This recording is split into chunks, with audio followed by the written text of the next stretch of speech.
മേഘങ്ങൾക്കിടയിൽ പ്രഭാതതാരം പോലെ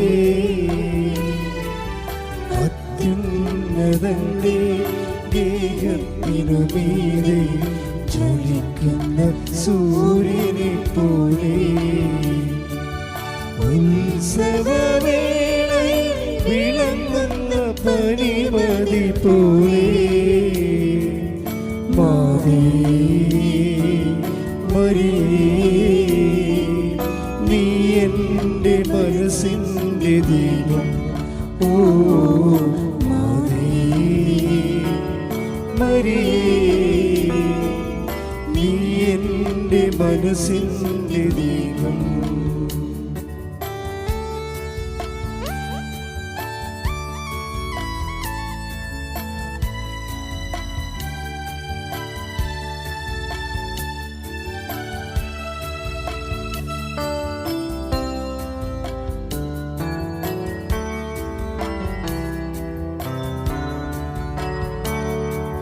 തിളങ്ങുന്ന മേഘങ്ങൾക്കിടയിൽ വിളങ്ങുന്ന മഴവില്ലും പോലെ വസന്തത്തെ പനിനീർപ്പൂ പോലെ നീർച്ചാലിനരികിൽ ലില്ലി പോലെ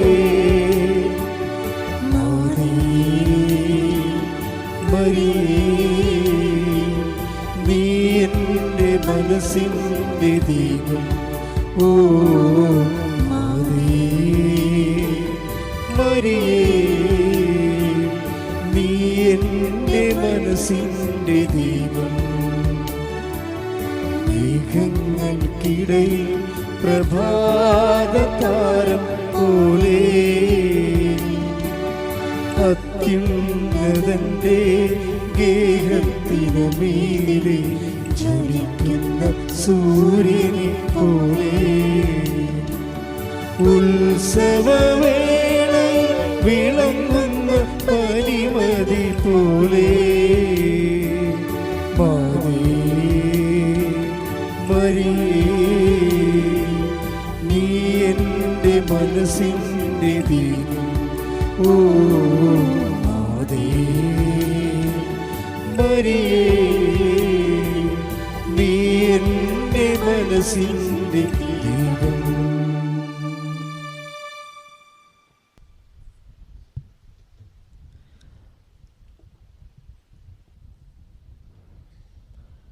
ആവേ മരിയ. ക്രിസ്തുവിൽ സ്നേഹം നിറഞ്ഞവരെ, ഇന്നത്തെ ദിവസം വണക്കമാസത്തിൽ പരിശുദ്ധ അമ്മയുടെ വിമല ഹൃദയത്തിനെ കുറിച്ചുള്ള ധ്യാനമാണ്. ഹൃദയമെന്ന വാക്ക് ബൈബിളിലുടനീളം ഉപയോഗിച്ചിരിക്കുന്നൊരു വാക്കാണ്. ഹൃദയമായിട്ട് നമുക്ക് കൂടുതൽ മാനുഷ്യയുക്തിയിൽ പരിചയം സീറ്റ് ഓഫ് ഇമോഷൻസ്, നമ്മുടെ വികാരങ്ങളുടെയൊക്കെ ഒരു ഇരിപ്പിടമാണ് ഹൃദയം എന്നൊക്കെയുള്ളൊരു പറച്ചിലുണ്ട്. അതായത് നമ്മളൊരാൾ നമ്മൾ ഒരുപാട് വേദനിപ്പിക്കുമ്പം നമ്മൾ പലപ്പോഴും പറയുന്ന അവർ നമ്മുടെ ഹൃദയമാണ് വേദനിപ്പിച്ചതെന്ന് പറയും. ഈ ഒരു വാക്ക് ഒരുപക്ഷെ എൻ്റെ ഹൃദയത്തിലാണ് അവൻ പറഞ്ഞത് കൊണ്ടതെന്നൊക്കെയാണ് പറയണത്. കാരണം അത്ര അതെന്നെ വിഷമിപ്പിച്ചെന്ന് പറയാനായിട്ടുള്ളൊരു വെർബൽ എക്സ്പ്രഷനായിട്ട് പറയാറുണ്ട്. It touched my heart. എൻ്റെ ഹൃദയത്തെയാണ് അവൻ വേദനിപ്പിച്ചത്. കാരണം അത്രത്തോളം ഞാൻ വേദനിച്ചു. ഇത് കുഞ്ഞുങ്ങൾ തൊട്ട് വലിയവർ വരെ സ്നേഹം ഇതെല്ലാം പറയുമ്പോഴും നമ്മൾ സ്നേഹത്തിൻ്റെ ചിഹ്നവും എല്ലാം ഇങ്ങനെ ഹാർട്ടിൻ്റെ ചിഹ്നമാണ്. പരിശുദ്ധ അമ്മയുടെ വിമല ഹൃദയത്തിനെ കുറിച്ചുള്ള ഇന്നത്തെ ചിന്ത, അമ്മയെക്കുറിച്ച് ലൂക്കയുടെ സുവിശേഷം 2:51 പറയണത്. മാലാഖ വന്നു, കാര്യങ്ങളൊക്കെ അവതരിപ്പിച്ചു. അല്ലെങ്കിൽ അതിനുശേഷവും ദേവാലയത്തിൽ വെച്ച് കർത്താവിനെ കണ്ടുമുട്ടി. അതിനുശേഷം ബാലനായ ഈശോ നഷ്ടപ്പെട്ട് കണ്ടുമുട്ടുമ്പോഴും മാതാവ് അതെല്ലാം ഹൃദയത്തിൽ സംഗ്രഹിച്ചു എന്നാണ് വചനം പറയുന്നത്. അപ്പോഴൊന്നും മിണ്ടിയില്ല. ഹൃദയത്തിൽ ഒരു ഇമ്മീഡിയറ്റ് റെസ്പോൺസ് കൊടുക്കാനായിട്ട് മാതാവ് നിന്നില്ല. കാരണം ഇതൊരു ദൈവിക രഹസ്യമാണെന്നുള്ളൊരു ബോധ്യം മാതാവിനുണ്ടായിരുന്നു. ഈ ഒരു നിശബ്ദത മാതാവിൻ്റെ അവസാനം വരെയും കൂടെ സഞ്ചരിച്ചിരുന്നൊരു കാര്യമാണ്. ഉടമ്പടി എടുത്ത് വണക്കമാസത്തിലായിരിക്കുന്നവർക്ക് എപ്പോഴും ഈ ഒരു ഹൃദയത്തിൻ്റെ ചിന്തകളുമായിട്ടുള്ള ഈ ഒരു വണക്കമാസത്തിൽ എപ്പോഴും ചിന്തിക്കാനുള്ളത്, നമ്മൾ ജീവിതത്തിൽ നമ്മൾ കേൾക്കുന്ന മാലാഖമാരെ, നമ്മളെപ്പോഴും മാലാഖമാരെ മാത്രമല്ലല്ലോ, മാലാഖമാരെ പോലുള്ള മനുഷ്യന്മാരെ നമ്മൾ കേൾക്കും, പിശാചുകളെ പോലുള്ള മനുഷ്യന്മാരും നമ്മളെ കേൾക്കും. അപ്പം നമ്മുടെ ജീവിതത്തിലേക്ക് കടന്നു വരുന്ന സദ്വാർത്തകളും ദുരന്ത വാർത്തകളുമെല്ലാം ഹൃദയത്തിൽ സംഗ്രഹിക്കണം എന്നുള്ളൊരു സന്ദേശമുണ്ട്. അല്ലെങ്കിൽ ഹൃദയത്തിലേക്ക് എടുക്കേണ്ടതുണ്ട്, അല്ലെങ്കിൽ സംഗ്രഹിക്കേണ്ടാത്തതുണ്ട് എന്നുള്ളൊരു കാര്യം മാതാവിൻ്റെ ഈ ഒരു കാര്യം ചിന്തിക്കുമ്പോൾ നമ്മുടെ മനസ്സിലുണ്ടാവണം. പണ്ട് സെമിനാറിൽ പഠിച്ചുകൊണ്ടിരിക്കുന്ന സമയത്ത് ഒരു 9:30 ശേഷം ഈ ഗ്രാൻഡ് സൈലൻസ് എന്ന് പറയുന്നത്, അതായത് ഒന്നും മിണ്ടാൻ പാടില്ല, അതാണ് നിയമം. അപ്പോൾ നമ്മൾ ഓരോരുത്തർ കൊച്ചു കൊച്ചു മുറിയിൽ ഓരോ ബ്രദേഴ്സ് ഉണ്ടാവും. അപ്പോൾ ഇന്ത്യയുടെ പല ഭാഗത്തുള്ളവരുണ്ട്. അപ്പോൾ 9:30 ശേഷം ഞങ്ങൾ 10 മണിയാകുമ്പോൾ ലൈറ്റ് ഓഫ് ചെയ്യണം. 9:30 അത് മഠത്തിലും സെമിനാറിലൊക്കെ അങ്ങനെ. അപ്പോൾ ഇങ്ങനൊരു സമയത്ത്, വളരെ നിശബ്ദമായിട്ടിരിക്കുന്ന സമയത്ത്, ആ സമയത്ത് ആരും ഒന്നും സംസാരിക്കാറില്ല, ആരും പരസ്പരം ശല്യപ്പെടുത്താറില്ല, ആരും മിണ്ടരുതെന്നുള്ള നിയമമുണ്ട്. ആ സമയം നമ്മൾ വചനം വായിച്ച് ധ്യാനിക്കണമെന്നുള്ളതാണ് അതിൻ്റെ ഒരു പ്രാക്ടീസ്. അപ്പോൾ അന്ന് ഒരു രാത്രി ആയപ്പോൾ കിടന്ന് ഒച്ചത്തിൽ എന്നും പറഞ്ഞ് ഭയങ്കര കേൾക്കുന്ന ഭയങ്കര ഒരു അലർച്ച. ഞങ്ങളുടെ ക്യൂബിക്കൽ സിസ്റ്റമാണ്, അതായത് ഇൻഡിവിജ്വൽ മുറിയല്ല, ഒരു വലിയൊരു ഹോളിനെ ഇങ്ങനെ സെപ്പറേറ്റ് ചെയ്തിട്ട് ഓരോരുത്തർ. കാരണം നമ്മളിങ്ങനെ ഭാവിയിൽ പൗരോഹിത്യത്തിലേക്ക് വരുന്നതിന് മുമ്പ് അവർ പതുക്കെ ഒറ്റയ്ക്ക് ജീവിക്കാൻ പ്രിപ്പയർ ചെയ്യുന്നതിൻ്റെ ഭാഗമായിട്ട് ഫിലോസഫിയിൽ ഒരു ഹോളിനെ പലതായിട്ട് ഡിവൈഡ് ചെയ്ത്, അപ്പോൾ നമുക്ക് അപ്പുറത്തുനിന്ന് സംസാരിച്ചാലും കേൾക്കാൻ പറ്റും. അപ്പോൾ നമ്മളിങ്ങനെ ഒച്ചത്തിൽ ഒരാൾ കാറുമ്പം നമ്മൾ വിചാരിക്കണത് ഇതെന്തെങ്കിലും വല്ല സ്വപ്നം കണ്ടതോ, അല്ലെങ്കിൽ വല്ല സിനിമ കണ്ടോ, അല്ലെങ്കിൽ എന്തെങ്കിലും ഒക്കെ കണ്ട് ഒച്ചത്തിൽ കിടന്ന് കാറുന്നതാണ്, അല്ലെങ്കിൽ വല്ല പേടിച്ചിട്ട് കാറുന്നതാണെന്ന് വിചാരിച്ചു. അപ്പോൾ പെട്ടെന്ന് എല്ലാവരുടെയും സ്ലീപ്പ് ഡിസ്റ്റർബ്ഡ് ആവുമല്ലോ, കാരണം ഇത്രയും നിശബ്ദതയിൽ നിൽക്കുമ്പോൾ ഒരാൾ കിടന്ന് അമറുക എന്നൊക്കെ പറയുമ്പോൾ. അപ്പോൾ കുറേ പേര് ഓരോരുത്തരുടെ ഇമോഷണൽ നിലവാരം അനുസരിച്ച് ഓരോരുത്തർ പെരുമാറാൻ തുടങ്ങി. എന്തു പറ്റി, ആരാണ് വെള്ളം ഉണ്ടാക്കുന്നതെന്ന് പറഞ്ഞ് ചിലർ ഇതൊന്നും ഒരു പ്രശ്നമേ അല്ല, ആന വേണമില്ല അമരട്ടെ എന്ന് പറഞ്ഞ് ചിലർ എഴുന്നേക്കത്തില്ല. കാരണം ചിലരുടെ ഉറക്കം അങ്ങനെയാണ്. എന്ന് വെച്ച് കഴിഞ്ഞാൽ ഉറങ്ങി, ഇനിയിപ്പോൾ എഴുന്നേറ്റ് പോയി നോക്കിയിട്ട് വേണം ഇനി എൻ്റെ ഉറക്കം പോകുന്നത്. പക്ഷെ ചിലർക്ക് ഭയങ്കര ദേഷ്യം വരും. ദേഷ്യം എന്ന് പറഞ്ഞാൽ അവർ ഓരോരുത്തരുടെയും ബോട്ടപ്പ് കൾച്ചർ അനുസരിച്ച്. അപ്പോൾ എല്ലാവരും ഇങ്ങനെ, എന്താണ് ഇവിടെ ബഹളം ഉണ്ടാക്കണത്, ഇത് നിശബ്ദമാണെന്ന് അറിയത്തില്ലെന്ന് പറഞ്ഞ് ലീഡർ പറയും. ലീഡറിൻ്റെ ഉത്തരവാദിത്തമാണ് ഈ സൈലൻസ് മെയിൻറ്റെയിൻ ചെയ്യുക എന്ന് പറയാം. അപ്പം ഒച്ചത്തിൽ പിന്നെയും കിടന്ന് ബഹളമാണ്. 2-3 പേര് ഉത്തരവാദിത്തപ്പെട്ടവർ ഒക്കെ ഇറങ്ങി മുറിയിൽ ചെന്ന് നോക്കും. അപ്പോൾ വരുമ്പം നമ്മൾ വിചാരിക്കണത് ഈ പുള്ളിക്കാരൻ എന്തോ സ്വപ്നം കണ്ടിട്ട്, അല്ലെങ്കിൽ എന്തെങ്കിലും തമാശ വല്ലതും കണ്ടിട്ട് വായിച്ചിട്ടൊക്കെ കിടന്ന് ഒച്ചത്തിൽ അമറുക എന്നുള്ള. അപ്പോൾ നമ്മളെല്ലാം കൂടി ഈ പെട്ടെന്ന് അപ്പുറത്ത് വീട്ടിൽ പ്രശ്നം ഉണ്ടാകുമ്പോൾ നാട്ടുകാർ അയൽപ്പക്കക്കാർ കൂടുന്ന കണക്ക് അപ്പുറത്ത് ഇപ്പുറത്ത് ഓരോരുത്തർ കഥക് തുറക്കുമ്പോൾ ശബ്ദം കേൾക്കാം, ഡും ട്രെങ്. അപ്പോൾ എല്ലാവരും ഇത് കേട്ടപ്പോൾ എല്ലാവർക്കും ക്യൂരിയോസിറ്റി. അപ്പോൾ എല്ലാവരും കൂടെ വന്ന് പുള്ളിയുടെ മുറിയിലെത്തി. അപ്പോൾ ചിലർക്ക് തമാശ രൂപേണ എന്താണ് സംഭവിച്ചെന്നറിയാം, ചിലർക്ക് ഉറക്കം നഷ്ടപ്പെട്ടതിൻ്റെ കാരണം വേറെ സമയമൊന്നും റെസ്റ്റ് എടുക്കാൻ കിട്ടത്തില്ല, അതിൻ്റെ ദേഷ്യം, അങ്ങനെ മിക്സ്ഡ് ഫീലിങ്സിൻ്റെ നടുവിൽ കഥ തുറക്കുമ്പം ഈ പറയുന്ന ബ്രദർ ഷെമ്മാശൻ കരയണത് ഈ പുള്ളിക്കീടൻ്റെ അപ്പച്ചൻ മരിച്ചുപോകും. ആ വാർത്ത അവന് ലഭിക്കണത് ആ രാത്രി 10:30 ശേഷം. ഈ വാർത്ത കേട്ടതിന് ശേഷം ഒച്ചത്തിൽ കിടന്ന് കരഞ്ഞതാണ് പുറത്ത് നമ്മൾ കേട്ടത്. ഇത് കേട്ടതിന് ശേഷം ദേഷ്യത്തോടെ വന്നവരും തമാശ കളിക്കാൻ വന്നവരും സ്നേഹത്തോടെ തിരക്കാൻ വന്നവരും ഒന്നും എല്ലാവരും നിശബ്ദരായിട്ട് എന്ത് പറയാനാ, തട്ടി തലോടി, നാളെ ഇപ്പം റെക്ടറച്ചൻ്റെ ഒക്കെ പറയണ്ടേ, വീട്ടിൽ പോകണ്ടേ, ചിലരൊന്നും മിണ്ടുന്നില്ല. അപ്പം ചില സാഹചര്യങ്ങളിലെങ്കിലും ഫസ്റ്റ് സിറ്റുവേഷനിലൊക്കെ നമുക്ക് തോന്നുന്ന പല കാര്യങ്ങളും കറക്റ്റ് ആകണമെന്നൊരു നിർബന്ധമില്ല. ഒരു വ്യക്തി നമ്മളോട് ആക്രോശിക്കുമ്പോഴും ദേഷ്യപ്പെടുമ്പോഴുമൊക്കെ അദ്ദേഹത്തിൻ്റെ പിന്നിലൊരു ചരിത്രം ഉണ്ട്. അപ്പം നമ്മുടെ വാക്കുകൾ നമ്മുടെ ജീവിതത്തിലേക്ക് ഒരാൾ ദേഷ്യത്തോടും സ്നേഹത്തോടും വിടുമ്പം അയാൾ വളർന്ന രീതിയും അയാൾ അനുഭവിക്കുന്ന വേദനയും ഒക്കെ വളരെ പ്രധാനപ്പെട്ടതാണ്. അതുകൊണ്ട് ഈ ഉടമ്പടി ജീവിതത്തിൽ നമ്മളായിരിക്കുമ്പം നമ്മുടെ ചുറ്റുമുള്ളവർ നമ്മളോട് പറയുന്ന വാക്കുകളായിട്ട് തന്നെ ഹൃദയത്തിലേക്ക് എടുക്കരുത്. പരിശുദ്ധ അമ്മയെ പോലെ ഹൃദയത്തിലിട്ട് സംഗ്രഹിച്ച് പ്രാർത്ഥനാ വിഷയം ആക്കിയതിന് ശേഷം മാത്രമേ ഒരു റെസ്പോൺസ് നമ്മൾ കൊടുക്കാനായിട്ട് പാടുള്ളൂ. നമുക്കറിയത്തില്ലല്ലോ അവരെന്തുകൊണ്ടാണ് അങ്ങനെ പെരുമാറുന്നതെന്ന്. അച്ഛൻ എപ്പോഴും ആരാധനയിൽ ഓർമ്മപ്പെടുത്തുന്ന കാര്യമാണ്, നമ്മുടെ ജീവിതത്തിൽ ഞെരുക്കങ്ങളും ബുദ്ധിമുട്ടുകളും വരുമ്പം നമ്മൾ ഉടൻ തന്നെ ദൈവത്തിനെതിരെ തിരിയുന്ന ഒരു മനോഭാവം എടുക്കരുത്. പ്രത്യേകിച്ച് ഉടമ്പടിയിലായിരിക്കുന്നവർ. അതൊരു ടെസ്റ്റിംഗ് ടൈമാണെന്ന് അച്ഛൻ എപ്പോഴും ഓർമ്മപ്പെടുത്തുന്നത്. ഒരു ബുദ്ധിമുട്ടും ഒരു പ്രതിസന്ധിയും നമ്മുടെ ഭാഗത്ത് വന്ന് തട്ടുമ്പം, അല്ലെ താടിക്ക് ഞോണ്ടുമ്പം പെട്ടെന്ന് കയറി പ്രകോപിക്കാനായിട്ട് നിൽക്കരുത്. അതൊരു ആത്മീയമായിട്ടൊരു വിജിലൻസ് നമുക്കെപ്പോഴും ദൈവിക തിരുസന്നിധിയിൽ പോകുമ്പം എപ്പോഴും ഉണ്ടാകണമെന്ന് കർത്താവ് ശിഷ്യന്മാരോട് വരെ പഠിപ്പിക്കുന്ന കാര്യമാണ്. അപ്പോൾ ഈ ഒരു ഉടമ്പടി ജീവിതത്തിൽ ആദ്യം നമുക്കുണ്ടാകേണ്ടത് ഈ ഹൃദയത്തിലേക്ക് നമ്മൾ എടുക്കുന്ന വാക്കുകളെ ഒന്ന് സംഗ്രഹിച്ച് പ്രാർത്ഥന വിഷയമാക്കിയിട്ട് ഒരു റെസ്പോൺസ് കൊടുക്കാവുള്ളൂ.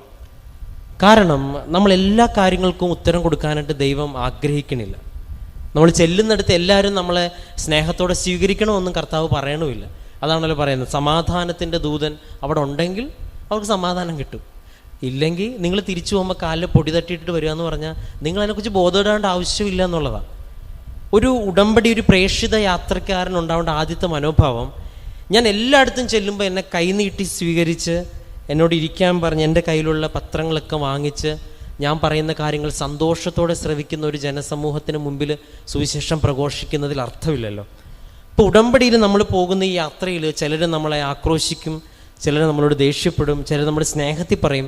എന്തു തന്നെയാണെങ്കിലും പരിശുദ്ധ അമ്മയെപ്പോലെ ഒരു ഇമ്മീഡിയറ്റ് റെസ്പോൺസ് അപ്പം തന്നെ കൊടുക്കാതിരിക്കുവാൻ നോക്കുന്നതാണ് ഉടമ്പടിയിലുള്ളവരുടെ ആത്മീയമായ അഭിവൃദ്ധിക്കും ജീവിതത്തിന് എപ്പോഴും നല്ലതായിട്ടുള്ള ഒരു മാനുഷിക ടെൻഡൻസി വെച്ച് നീ പോടാന്ന് വിളിക്കുമ്പോൾ നീ പോടി എന്ന് പറയാനായിട്ടുള്ള ടെൻഡൻസി ഒരു ജഡീകമായൊരു മാനുഷിക ടെൻഡൻസിയാണ്.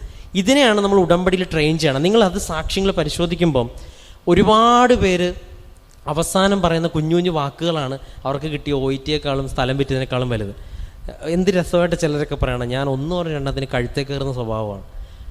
രസമായിട്ട്, അല്ലെങ്കിൽ 1 പറഞ്ഞ 2 ഞാൻ അമ്മയുടെയൊക്കെ തറുതല പറയും. പക്ഷേ ഇതിന് ശേഷം അമ്മ പറയുന്നതിൽ കാര്യമുണ്ടെന്നൊക്കെ ഞാൻ ചിന്തിച്ചു തുടങ്ങി എന്നുള്ള.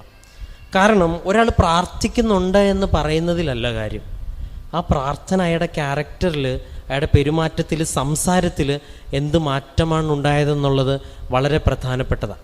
ഇന്ന് ഉടമ്പടിയുടെ ജീവിതം കണ്ടിട്ടാണ് ആളുകൾ വരണം. ഇന്നലെ ഒരു യുവാവായിട്ടുള്ള ചെറുക്കൻ പറഞ്ഞത്, എൻ്റെ ചേട്ടനാണ് ആദ്യം ഉടമ്പടി എടുത്തത്, അവൻ മാറുന്ന കണ്ടിട്ടാണ് ഞാൻ ഉടമ്പടി എടുക്കാൻ വന്നെന്നുള്ള. നമ്മൾ ചൊല്ലുന്ന പ്രാർത്ഥന, നമ്മുടെ ജീവിതത്തിൽ ഈ പ്രാർത്ഥനയ്ക്ക് ശേഷം എന്താണ് ഇവൻ്റെ വാവൊളിച്ച് പറയാൻ പോകുന്നത്, എന്താണ് ചെയ്യാൻ പോകുന്നുള്ളത് വളരെ പ്രധാനപ്പെട്ടതാണ്.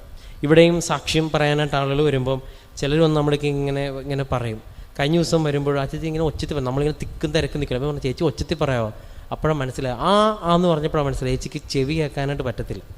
അപ്പോൾ പറഞ്ഞു, അയ്യോ സോറി ഏട്ടാ, എനിക്ക് അറിയത്തില്ലായിരുന്നു. കാരണം ഈ തിക്കും തിരക്കിലും നിൽക്കുമ്പം അപ്പോൾ അവരുടെ സൈഡിലുള്ള സത്യവും അവരെന്തുകൊണ്ട് ഇങ്ങനെ ഒച്ചത്തി പറയുന്നില്ല, അല്ലെങ്കിൽ 1 or 2 ചൂടാകുന്നു, ഇങ്ങനെയുള്ള കാര്യങ്ങൾ ഉടമ്പടിയിലും വിശ്വാസ ജീവിതത്തിലും നമ്മളെ ഇകഴ്ത്തുവാനായിട്ട് കാരണമാകരുത് എന്നുള്ളത് നമുക്കെപ്പോഴും മനസ്സിലുണ്ടാകണം. അതെന്ന് വെച്ചാൽ അതിൻ്റെ പ്രശ്നം എന്ന് പറഞ്ഞു കഴിഞ്ഞാൽ, നമുക്ക് സ്വന്തം ബന്ധമാണെങ്കിൽ നമ്മളത് ക്ഷമിക്കും. അയൽപ്പക്കമോ നമ്മുടെ വേറെ ബന്ധുക്കാരാണെങ്കിൽ കുഴപ്പമില്ല. ഇപ്പോൾ കൊച്ചു മകൻ ചൂടായിക്കഴിഞ്ഞാൽ അമ്മ ക്ഷമിക്കുമല്ല, അതവൻ്റെ സ്വഭാവമോ, അവനിങ്ങനെ മുൻചുണ്ടിക്കാരനാണെന്ന് പറഞ്ഞ് ക്ഷമിക്കും. പക്ഷെ അപ്പുറത്തെ വീട്ടിലെ ചേട്ടനാണ് ചൂടാകുന്നെങ്കിൽ നമ്മൾ മാറും. അവൻ്റെ അപ്പുറത്തെ വീട്ടിലെ ചേട്ടന് മുൻചുണ്ടിയുടെ ക്ഷമിക്കാൻ പറ്റത്തില്ല. അപ്പോൾ ഈ ഒരു പ്രശ്നമുണ്ട്. അതായത് ഈ ഒരു ബന്ധം വളരെ പ്രധാനപ്പെട്ടതാണ്. ദൈവം ആഗ്രഹിക്കുന്ന ഉടമ്പടിയിൽ ഒരു മനുഷ്യന് മറ്റൊരു മനുഷ്യനായിട്ട് ഉണ്ടാകേണ്ട ബന്ധം ഇതുപോലെ ഒരു ക്രിസ്തു ബന്ധം, രക്തബന്ധമാണെന്നുള്ള കാര്യം എപ്പോഴും മനസ്സിലുണ്ടാവണം. നീ ഈ ഒരുവനിൽ 25-35 വചനങ്ങളിൽ പറയുന്നുണ്ട്, നീ ഈ ചെറിയ ഒരുവന് നീ ഇത് ചെയ്തു കൊടുത്തപ്പോൾ എനിക്ക് തന്നെയാണ് ചെയ്തതെന്ന് പറയുന്നത്. നമ്മളൊരു പക്ഷേ ചിലരെ ക്ഷമിച്ചും ചിലരോട് ദേഷ്യപ്പെടാതെയൊക്കെ വിട്ട ആ സമയങ്ങളെല്ലാം നിൻ്റെ ക്രെഡിറ്റ് ബുക്കിൽ കൗണ്ടായിട്ടുണ്ടെന്നുള്ള വലിയൊരു സന്ദേശം ഇതിനകത്തുണ്ട്. എൻ്റെ സ്നേഹമുള്ളവരെ, പരിശുദ്ധ അമ്മ തൻ്റെ ജീവിതത്തിൽ ഈ വലിയ രഹസ്യങ്ങളെല്ലാം ഹൃദയത്തിൽ സംഗ്രഹിച്ച് പ്രാർത്ഥിച്ച് ആവശ്യമായത് മാത്രം പ്രവർത്തിച്ച് മുന്നോട്ട് പോയതുപോലെ ഉടമ്പടി ജീവിതത്തിലായിരിക്കും നമുക്ക് ഓരോരുത്തർക്കും ജീവിതത്തിൻ്റെ ഞെരുക്കങ്ങൾ ഉണ്ടാവത്തില്ലെന്ന് കർത്താവ് പറയണില്ല, നേരെ തിരിച്ചാണ് പറയണത്. യോഹന്നാൻ്റെ 15:25 പറയണത്, എന്നെ പീഡിപ്പിച്ചവർ നിങ്ങളെയും പീഡിപ്പിക്കുന്ന പറയണം. അത് കർത്താവിന് വേണ്ടി ഇറങ്ങിത്തിരിക്കുന്നതുകൊണ്ട് കാര്യം പറയണം. എന്നെ പീഡിപ്പിച്ചവർ നിങ്ങളെയും പീഡിപ്പിക്കുന്നു, നിങ്ങളെ പീഡിപ്പിക്കുന്നവർ ബലിയർപ്പിക്കുന്നു, അവരുടെ ദൈവങ്ങൾക്ക് ബലിയർപ്പിക്കുന്നു എന്ന് പറയുന്ന കാലയളവ് പോലും ഉണ്ടാകുന്നുള്ളതാണ്. അപ്പോൾ ഇങ്ങനെ ക്ലേശകാലം ഉണ്ടാകുമെന്ന് തന്നെയാണ് ദൈവം പഠിപ്പിക്കുന്നത്. പക്ഷേ ദൈവത്തിൻ്റെ ഏറ്റവും വലിയ പ്രബോധനം, ഏത് കാലത്ത് ഞാൻ നിൻ്റെ യുഗാന്ത്യം വരെ ഞാൻ നിൻ്റെ കൂടെ ഉണ്ടായിരിക്കും എന്നുള്ളതാണ് ഏറ്റവും വലിയ പ്രബോധനം.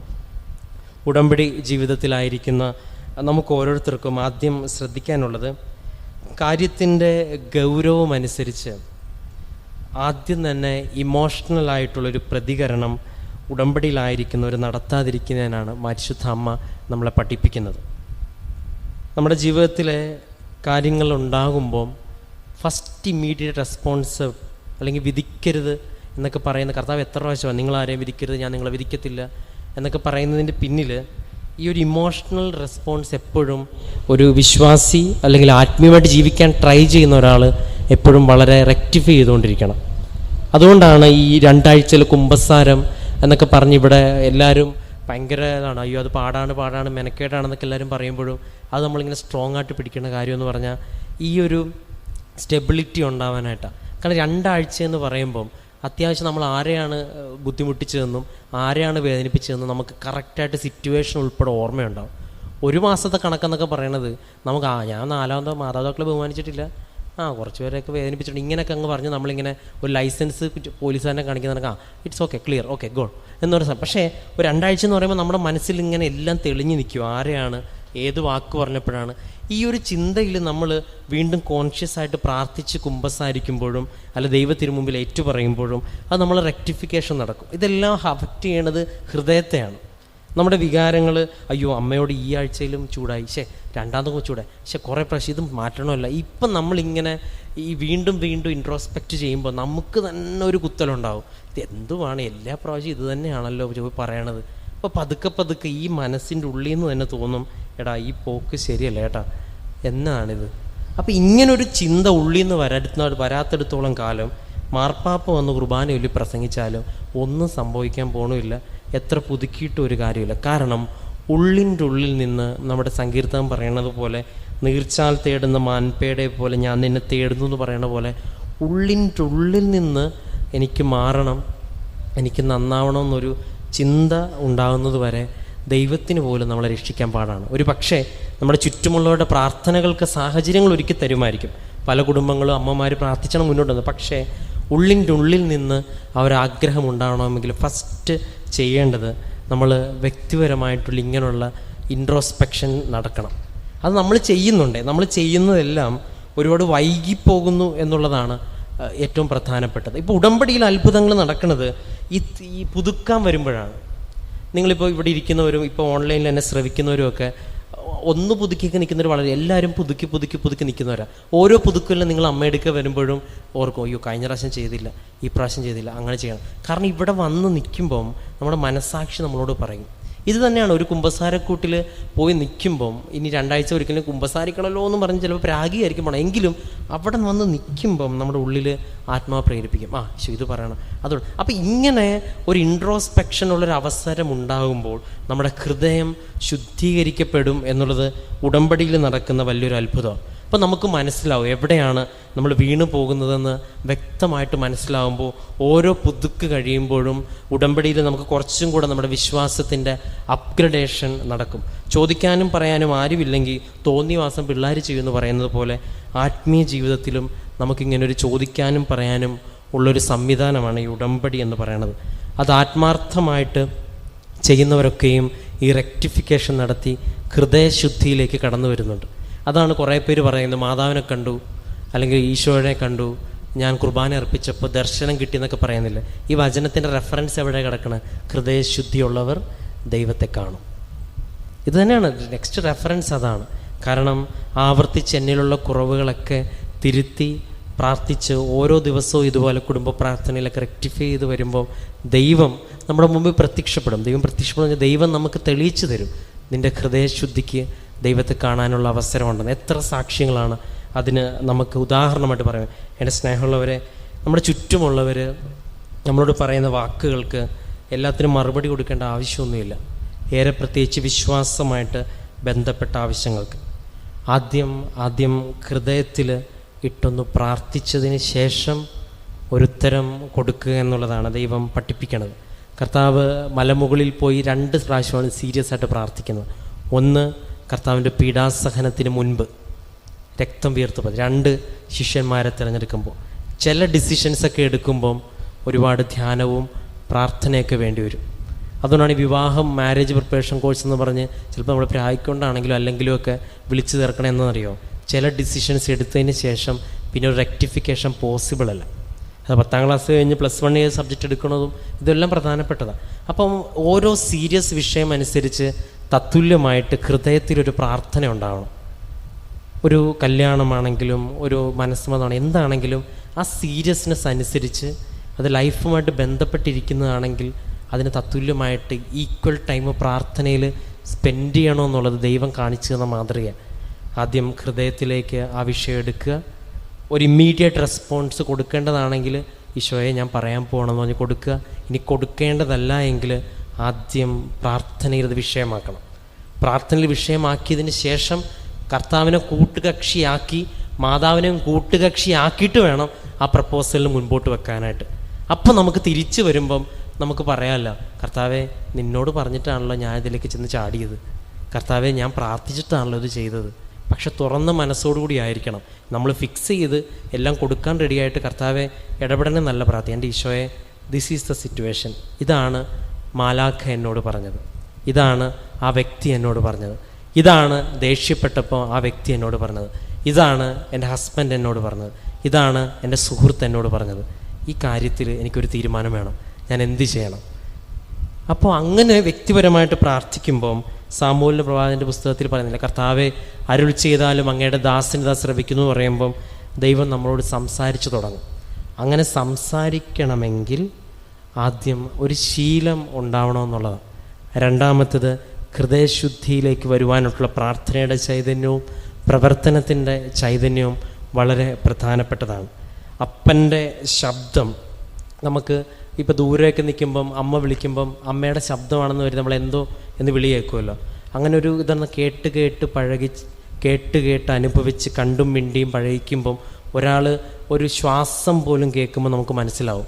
ഒരാൾ നടന്നു വരുമ്പോൾ പോലും, നിങ്ങളുടെ കുടുംബത്തിൽ വീട്ടിൽ ചിലർ നടന്നു വരുമ്പോൾ പോലും ഞാൻ വരുന്നുണ്ടെന്ന് പറയും. കാരണം വണ്ടിയുടെ ശബ്ദം കേൾക്കുമ്പോൾ പോലും കുഞ്ഞുങ്ങൾ മനസ്സിലാകും. അപ്പോൾ അങ്ങനെ പഴകണമെങ്കിൽ നമ്മൾ അത്രയും ഒത്തുവസിക്കണം.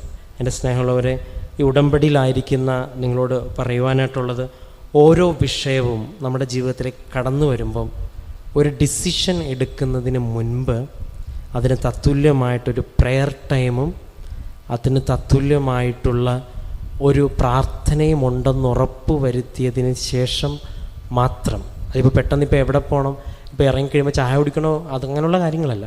ജീവിതം ഓരോ ഗൗരവമായ കാര്യം വരുമ്പോഴും നാട്ടുകാരുടെയും വീട്ടുകാരുടെയും അഭിപ്രായം ആരാഞ്ഞതിന് ശേഷം അവസാനം ആ പ്ലാൻ പൊളിഞ്ഞ് പാളീസാകുമ്പോൾ കർത്താവേ എന്നെ കാക്കണേ എന്ന് പ്രാർത്ഥിക്കുന്ന പ്രാർത്ഥനയ്ക്ക് അതല്ലല്ലോ. അങ്ങനൊരു പ്രാർത്ഥന, ആ ഒരു സൈക്കോളജി അല്ല അതിൽ.